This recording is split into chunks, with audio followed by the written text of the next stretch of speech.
Rodrigo Orengo, ao vivo, direto de Brasília, para repercutir, então, essa decisão por lá da PGR, abrindo inquérito para investigar o presidente Jair Bolsonaro. O Orengo ainda não está pronto aqui para a gente, né? Agora sim, Orengo? Tá no ar, Orengo. Vamos lá, como é que caiu a notícia por aí? Enfim, uma surpresa para essa sexta-feira ou isso já era esperado? Uma surpresa do ponto de vista político, viu, Patrícia? Muito bom dia a você, ao Rodrigo, um bom dia a todos. Até porque a gente via um hesitar da Procuradoria-Geral da República. Os parlamentares que entraram no Supremo Tribunal Federal solicitando a abertura de inquérito, eles inclusive faziam uma ação mais política para marcar a posição.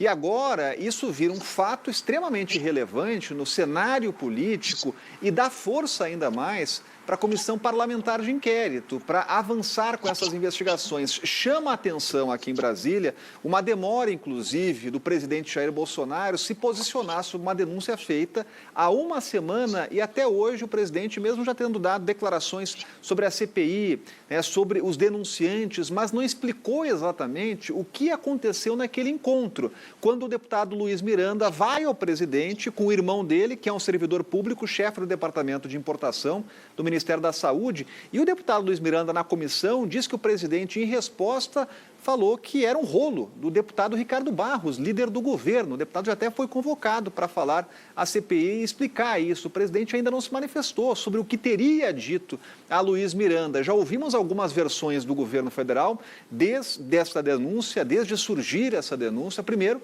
a manifestação do ministro Onyx Lorenzoni, até acusando o parlamentar de fraudar documentos.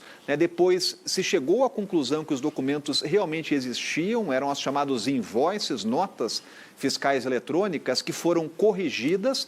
E o governo, por último, na CPI, trouxe uma última versão na visão e na manifestação do líder do governo na casa, Fernando Bezerra Coelho, que o que aconteceu, segundo a versão do governo, foi o seguinte: o deputado foi ao presidente, levantou as suspeitas sobre o contrato da Covaxin e o presidente teria, sim, repassado as denúncias, teria repassado as suspeitas, não para a Polícia Federal, não para o Ministério Público, nem para a Controladoria-Geral da União, mas teria repassado para o ministro Eduardo Pazuello, no Ministério da Saúde. E o ministro Eduardo Pazuello teria repassado para o secretário executivo Élcio Franco, para uma análise interna no Ministério da Saúde.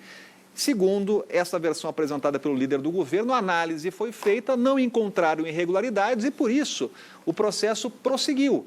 Agora, o governo suspende o processo por uma avaliação da Controladoria-Geral da União de que não há irregularidades, mas é oportuno, nesse momento, fazer mais avaliações, aprofundar essas investigações internas. Então, já temos uma linha de defesa apresentada pelo governo federal de que o presidente não prevaricou porque repassou isso ao Ministério da Saúde, que não viu irregularidades. Isso não é suficiente na visão dos parlamentares da CPI. A visão da ala majoritária da comissão era que o presidente deveria repassar a um órgão de investigação. E é claro que agora, com essa solicitação de investigação feita pela Procuradoria-Geral da República, a partir de uma anuência do Supremo Tribunal Federal, teremos o aprofundamento dessas investigações. Do ponto de vista político, é claro que é uma informação que causa muita repercussão, porque envolve diretamente a figura do presidente Jair Bolsonaro, que já tem uma investigação em curso a partir das denúncias apresentadas pelo ex-ministro Sérgio Moro, mas é claro que teremos desdobramentos e repercussões na esfera política hoje aqui em Brasília. Inclusive, nessa semana, o próprio Ministério da Saúde veio a público para anunciar o cancelamento do contrato da compra dessas vacinas Covaxin, E para muitos integrantes da CPI, esse anúncio surgiu quase que como uma confissão de culpa por ali, Pois é, esse é um ponto importante, Patrícia, porque o governo ele mudou a versão realmente. Se entendia que não haveria problema no contrato com a Covaxin, e essa foi a manifestação inicial, inclusive apresentada pelo ministro Onyx Lorenzoni, a grande pergunta que se fez aqui em Brasília, a partir da suspensão, foi a seguinte: se não há problema, por que suspender agora? E por que essa decisão não foi tomada quando as denúncias foram apresentadas ao presidente? O que mudou de lá para cá? Bom, o que mudou foi toda a repercussão pública República de uma denúncia que foi realmente para os holofotes e hoje está no foco, no alvo da Comissão Parlamentar de Inquérito. E é sempre bom lembrar, né, e botar a bola no chão aqui, porque outras suspeitas começaram a aparecer em relação a outras negociações no Ministério da Saúde. A gente está falando aqui do contrato com a Covaxin. Um contrato que foi fechado, não teve desembolso ainda por parte do governo federal, teve empenho de recurso público de 1 bilhão e 600 milhões de reais. O governo alega, inclusive, que não pagou, o presidente da República já disse algumas vezes que não pagou um centavo por essa vacina e não teve realmente desembolso, mas o que está sendo investigado aqui é se houve até tentativa de corrupção e corrupção passiva, né, na negociação desse contrato com a Covaxin. E isso vai ser aprofundado. Agora, no âmbito dessa investigação, quando for autorizada, na CPI, e já há investigações abertas pelo Ministério Público Federal e também a Polícia Federal para analisar aí as questões ligadas a essa negociação da Covaxin. Isso é diferente da nova denúncia que surgiu a partir de uma negociação feita com o intermediário da Davat sobre uma oferta que teria sido apresentada para a vacina AstraZeneca. Então, são dois caminhos que a CPI está percorrendo, né? Mas é claro que essa suspeita sobre a Covaxin, ela ganha prioridade, até porque envolve, neste momento, uma suspeita de prevaricação do presidente Jair Bolsonaro. Agora, Orengo, claro, né, a gente já vai retomar esse assunto da PGR com o Aidar, mas já que você falou aí sobre as denúncias, né, envolvendo a compra da vacina da Oxford, enfim, né, a da AstraZeneca, que se refere ao depoimento de ontem, caiu muito mal, né, a declaração do presidente Jair Bolsonaro na live de ontem, falando, usando o termo que aquilo que tudo isso girava em torno de uma propininha de 2 bilhões de reais, né? Enfim, 2 bilhões de reais dá para comprar muita coisa, ajudar muito o nosso sistema de saúde, né, Orengo? É verdade, e realmente isso causa uma estranheza e causa uma preocupação muito grande. A gente vê a reação hoje dos parlamentares aliados do governo na CPI, nas últimas sessões. Há realmente um clima que está mais tenso, né? Há, inclusive, mais manifestações de defesa por parte dos aliados do presidente, porque são suspeitas que elas prejudicam o discurso que é basilar do governo, a bandeira do presidente de que teria acabado com a corrupção. E agora surgem suspeitas que são graves e que precisam ser investigadas, não há comprovação ainda, mas há fatos que precisam ser esclarecidos, né? No caso, por exemplo, dessa suspeita sobre a negociação com uma oferta de 400 milhões de doses da AstraZeneca por um intermediário. Uma pergunta que se faz muito aqui em Brasília é por que o intermediário, né, um policial militar que agia na folga, nos bicos, fazendo uma intermediação com uma empresa da VAT, né, para oferecer uma vacina, que é o caso da vacina de Oxford, AstraZeneca, porque ele foi recebido 3 vezes no Ministério e também foi, inclusive, recebido num jantar, né, e tem posições divergentes aí. Ele disse que o jantar estava agendado, que ele foi nesse jantar aqui em Brasília, num shopping da capital federal. A pessoa que é acusada, que é o diretor de logística do Ministério, já foi demitido, Roberto Dias, disse que ele estava jantando e esse cidadão chegou lá no jantar. Realmente há muitas suspeitas aí, as explicações estão confusas, mas a pergunta que se faz é no meio de uma guerra mundial aí por vacina, né? Eu digo guerra porque os países eles estavam atrás de vacinas, né? O laboratório Pfizer já tinha feito diversas propostas, estava com dificuldade de contato com o governo brasileiro. Porque em meio a tudo isso, essa corrida, um representante ou um intermediário de uma empresa que dizia representar a AstraZeneca foi recebido 3 vezes no Ministério, depois foi num jantar com o diretor, né? Em função dessas suspeitas, o próprio diretor já foi demitido. Então, é algo grave que precisa de aprofundamento, não há ainda uma comprovação, obviamente, estamos numa fase inicial e, por isso, a CPI da pandemia já é uma certeza, ela vai ser prorrogada, vai ganhar mais 90 dias aí de trabalho, porque agora inicia uma nova investigação. Fatos relacionados à cloroquina, a suposto gabinete paralelo e até o colapso em Manaus, hoje são fatos laterais da CPI. A CPI tem esse foco voltado, principalmente agora, para suspeitas sobre a Covaxin, mas também sobre suspeitas levantadas nessa negociação para lá de estranha com a Davat ou um intermediário da Davat para a venda da vacina AstraZeneca, né? Então, tudo isso, claro, vai ser discutido aqui na CPI. São várias linhas de trabalho da CPI, né, Aidar? E muito se falava no começo se essa CPI daria em pizza. Parece que não, né? Até porque essa questão da PGR abrir inquérito para investigar o presidente Bolsonaro acaba sendo fruto de investigações da CPI, né? Tudo se interlaça por aí. É isso, Patrícia, perfeito. E como o Orengo dizia, né, a CPI mudou completamente o foco. Estava ali tentando delinear um gabinete paralelo de aconselhamento do presidente fora do Ministério da Saúde. Agora pegou esse foco que é muito específico. Houve ou não houve crime de corrupção, crime de prevaricação na negociação de compra de vacina. O crime de prevaricação, nesse caso, ele é muito... Ele pode ter... Para ser caracterizado, precisa ficar comprovado que o presidente Bolsonaro foi avisado e não tomou nenhuma atitude. Agora, se ele avisou o Ministério da Saúde, houve uma investigação interna, essa é a atitude que um servidor público tem que tomar diante da comunicação de um crime, ou ele deveria ter avisado a Polícia Federal. Vão ser esses os critérios de avaliação, muito possivelmente, nessa investigação. Eu conversava com um juiz essa semana e ele me deu o seguinte exemplo, Patrícia, Orengo. Ele disse, Aidar, suponhamos que estejamos no meu gabinete, eu e você. Aí chega uma terceira pessoa e fala, magistrado, excelência, há corrupção no processo número tal. Neste processo tem gente, há uma pressão indevida sobre os seus servidores e tem gente levando dinheiro. Eu, como cidadão que estou ali, não tenho obrigação de fazer nada. Ele, como juiz da vara, servidor público, ele tem obrigação de provocar uma investigação para descobrir se ali há ou não há um crime. Até porque, se não há, cometeu o crime quem denunciou, que é crime de denunciação caluniosa. Então, este que denunciou sem base deveria responder. Então, por via das dúvidas, o presidente Jair Bolsonaro, se foi efetivamente comunicado nos termos em que o deputado Luiz Miranda diz que o comunicou, ele deveria ter tomado alguma atitude. O Orengo trouxe aí toda a linha de defesa do governo, né, dizendo que ele tomou uma atitude, comunicou o Ministério da Saúde.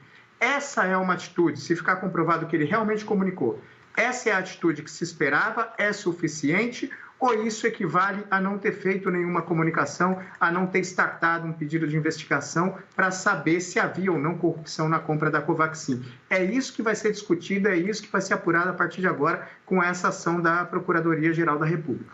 Orengo, e quando a gente fala que as investigações se interlaçam, né, vale a gente lembrar, você salientou aí que pontos secundários ficam ali de escanteio para a CPI da pandemia, que agora foca, então, na questão de irregularidades na compra desse caso de vacinas da Covaxin, né, em que a PGR abriu inquérito, e também em denúncias de pedido de propina para a compra de doses da AstraZeneca. Ontem a gente teve um depoimento importante, né, de Luiz Dominguete, e que trouxe ali um áudio bomba, na verdade não sei nem se é bomba, se a gente pode falar assim, porque trouxe confusão total entre as histórias, né? Apontando ali o deputado, o servidor, né?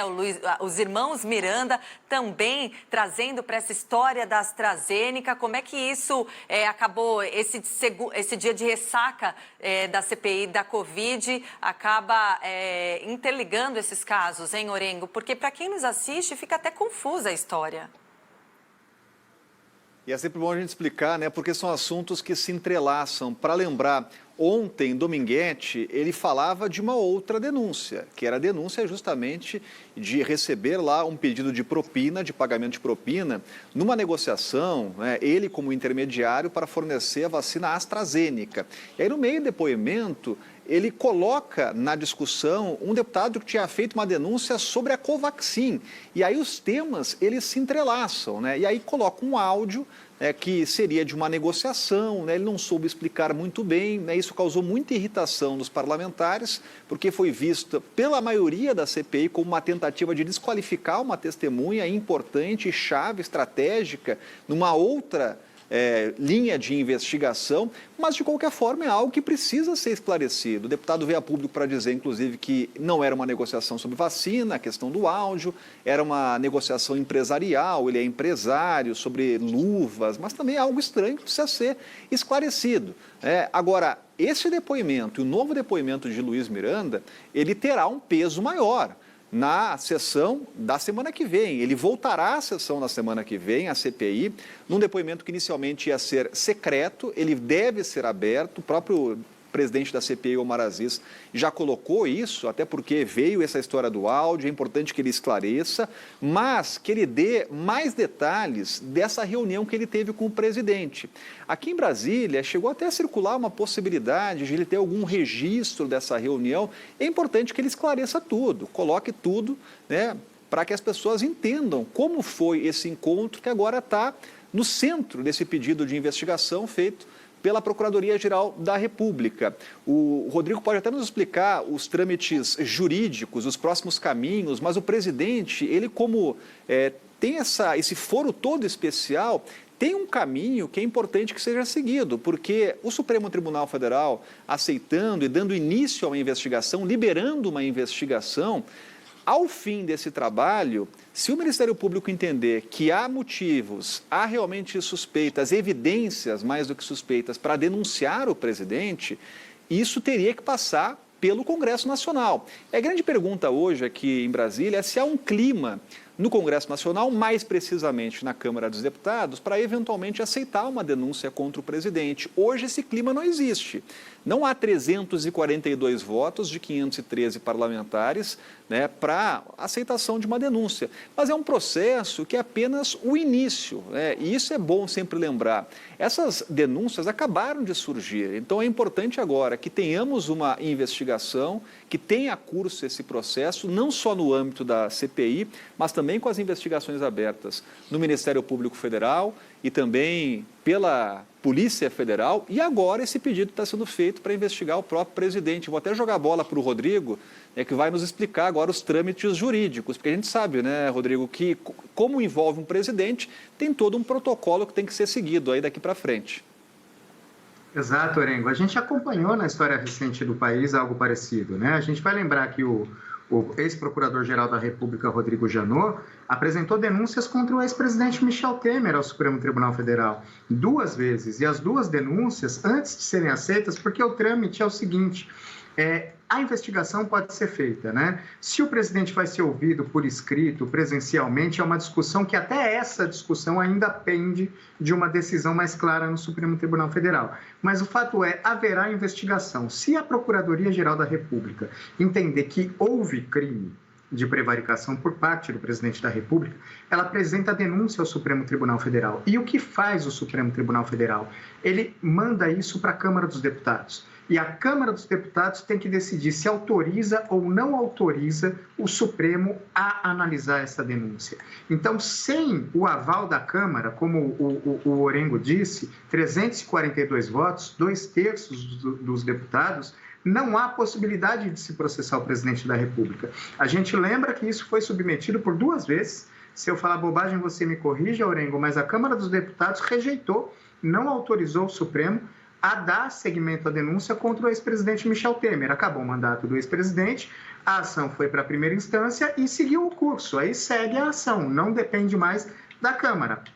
Mas enquanto o presidente ocupa o cargo de presidente da República, depende desse aval da Câmara. Se não há base para a abertura do impeachment, será que haverá base para a abertura de ação penal? Então, assim, seja qual for a linha de investigação ou o que acontecer nesse caso, vai precisar do aval da Câmara dos Deputados para dar seguimento a uma investigação, a uma denúncia, à análise de uma ação penal contra o presidente da República. Sem isso, não existe ação. A investigação pode ser feita. Agora, independentemente do que entender a PGR, se ela entender que não há indícios, ela pede o arquivamento e possivelmente o Supremo Tribunal Federal vai arquivar. Agora, se ela entender que houve crime e apresentar uma denúncia, aí depende do aval da Câmara dos Deputados, dos votos de 2/3 dos deputados, 342 deputados, e sem isso não há ação penal contra o presidente da República. Aí eu pego aqui Orengo, justamente na rabeira, para falar que antes de chegar ao Congresso, né, muito provavelmente precisa também do aval do Procurador-Geral da República, Augusto Aras. E a gente vive, né, Orengo, só para trazer mais alguns elementos, aí às vésperas da aposentadoria do próximo ministro, Marco Aurélio Mello, inclusive que a gente entrevistou nessa semana aqui no Manhã Band News, e Augusto Aras também está ali entre os cotados, né, para assumir a próxima vaga que será indicada por quem? Pelo presidente Jair Bolsonaro. Dá para você fazer uma linha aí para analisar todos esses elementos, esses personagens? E é impressionante, né, Patrícia, como os temas eles estão interligados, né? O presidente, inclusive, ele pode e vai indicar um ministro do Supremo Tribunal Federal, né, com a aposentadoria do ministro Marco Aurélio Mello, um ministro que pode, porventura, até ser um julgador de uma eventual denúncia contra o presidente, se aceita pela Câmara. Foi interessante o Rodrigo traçar toda essa linha do tempo aí que é necessária, porque esse é o momento também de a gente colocar aí, dar um passo atrás, né, e olhar em perspectiva, porque uma investigação, se autorizada, ela vai apenas iniciar, então vai ter todo um processo que a gente sabe que pode demorar. No caso do ex-presidente Temer, que é o único parâmetro que a gente tem, foi o único presidente hoje investigado, na nossa história, investigado com autorização do Supremo, com um processo formal e denunciado ainda no âmbito da gestão, né, dois processos arquivados, porque ele tinha a maioria na Câmara dos Deputados. Naquela oportunidade, até as investigações elas foram rápidas, né, mas tínhamos um ambiente diferente, tínhamos realmente naquela oportunidade um Procurador-Geral da República que tinha um protagonismo maior, que dava respostas mais rápidas. A gente vê que esse não é o cenário de hoje. De qualquer forma, é uma investigação que está apenas iniciando. O cenário político hoje realmente dá sustentação ao presidente Jair Bolsonaro. É realmente difícil imaginar que uma denúncia chegando no dia de hoje teria prosseguimento com a autorização de 2/3 dos deputados. Agora, é claro que é preciso acompanhar, as coisas mudam, né? Inclusive, o ambiente político ele passa a ficar mais estressado com a proximidade da próxima eleição. Então, as peças dos tabuleiros começam a se mover e é importante que isso não atrapalhe as investigações. A investigação ela deve ter um curso, que não é o curso da política. Por isso que é interessante também avaliar essas investigações na CPI, ao mesmo tempo, pelo Ministério Público Federal, pela Polícia Federal, que tem um tempo e um curso que é completamente diferente do âmbito da Comissão Parlamentar de Inquérito, que tem interesses políticos, que tem guerra de narrativas, isso vai continuar acontecendo. Agora, com certeza, na semana que vem, teremos uma CPI e uma sessão com um olhar mais voltado aí para o depoimento de Luiz Miranda, que agora vai ter que explicar, vai ter que dar mais detalhes e o depoimento dele vai estar muito focado nessa reunião que ele teve com o presidente Jair Bolsonaro. Os senadores vão perguntar muito se o presidente realmente prevaricou ou não, né? E ouviremos também, claro, a defesa do presidente aqui na CPI. Dar, enfim, esses depoimentos escolhidos lá na CPI podem ser utilizados nessa investigação da PGR como provas, enfim, do processo? Podem. A jurisprudência no Supremo Tribunal Federal, inclusive, há uma decisão específica na pesquisa que eu costumo fazer da jurisprudência do Supremo sobre o que pode e o que não pode uma CPI, há uma decisão específica, por exemplo, sobre a CPI da pedofilia. A CPI da pedofilia seguia seu curso, aí eles souberam de um processo que corria sob sigilo de justiça, que investigava o que seria supostos pedófilos, um grupo de pedófilos, e eles pediram acesso a esse processo na justiça para fazer parte da linha de investigação da CPI e do relatório final da CPI. E o Supremo Tribunal Federal autorizou. Então, a CPI pode... A CPI, os senadores ou os deputados, quando a CPI é na Câmara, mas, enfim, os parlamentares, eles têm poderes próprios de autoridades judiciais na investigação. Então, com isso, eles podem pedir quebra de sigilo, eles podem pedir busca e apreensão, salvo em domicílios, salvo engano, mas eles podem também requisitar informações de quaisquer órgãos públicos, inclusive de investigações de processos que estejam ainda em andamento. Então, a gente pode ver um movimento interessante de as investigações da CPI alimentarem investigações judiciais tocadas pelo Ministério Público, e a via contrária, investigações do Ministério Público, a depender de onde chegarem, também alimentarem um pouco a CPI. Vai ser interessante ver essa troca de informações, essa troca de dados, essas apurações conjuntas. Em algum momento elas podem e talvez irão se encontrar. Orengo, inclusive, né, puxando do que o Aidar falou, ontem mesmo o depoente saiu da sessão com o celular apreendido depois da divulgação do áudio, né? É verdade. O próprio Luiz Dominguete, ele teve o celular apreendido. E é interessante isso, Patrícia, Rodrigo, a CPI ela tem muitos poderes. Foi um instrumento que foi banalizado nos últimos anos, até porque foi alvo ali do avanço dos últimos governos que conseguiram formar maiorias. É diferente do cenário da atual CPI, que tem uma maioria hostil ao governo, então consegue avançar muito mais rapidamente com quebras de sigilo, né, com convocações, e a CPI tem um poder imenso, que pode ser muito bem utilizado para avançar com investigações, inclusive a apreensão de um celular, que agora vai ser periciado, vai ser avaliado e vai ser utilizado como provas aí para o relatório final. A CPI, quando conclui os trabalhos, vai demorar ainda, porque ela vai ser prorrogada, não tem jeito, vai ganhar mais 90 dias, mas quando ela conclui os trabalhos, o relator apresenta lá a conclusão, os relatórios e as sugestões de indiciamento. Isso é votado no âmbito da CPI e depois vai para o Ministério Público. Tivemos já diversas CPIs no passado, né, e sempre o exemplo que é trazido é o exemplo do Mensalão, porque foram CPIs bem-sucedidas com sugestões de indiciamentos que foram seguidas pelo órgão investigador, pelo Ministério Público. As pessoas foram denunciadas, foram cassadas, né, tiveram condenações, gente cumprindo pena. Então a CPI tem esse poder, né? Resta saber se esse relatório vai ter embasamento também, subsídio importante, suficiente para que esses indiciamentos futuros possam ser feitos, mas esse é o caminho. E esse celular, claro, vai ser usado aí como prova. Pois é, e essas investigações acabaram já gerando a abertura desse processo que agora a PGR pede inquérito para investigar o presidente Jair Bolsonaro, notícia de agora cedo. Rodrigo Orengo, ao vivo direto de Brasília, obrigada pela sua participação extra aqui com a gente nesse horário. Rodrigo Aidar, que eu prometi que eram só 10 minutos, viraram quase 40, mas não tem jeito, Aidar, você está no radar da notícia e da semana. Nosso trabalho é assim, né, Patrícia? Não tem horário, a gente vai de acordo com a notícia. Obrigada. É brincadeira que se faz em redação, né? Se jornalista não tem horários, para ter horário precisa combinar com a notícia. Como não dá para combinar com a notícia, a gente segue. Eu acho que você está combinando certinho com a notícia, hein? Obrigada, Aidar. Tchau, tchau. A gente volta a se falar ao longo aí da semana.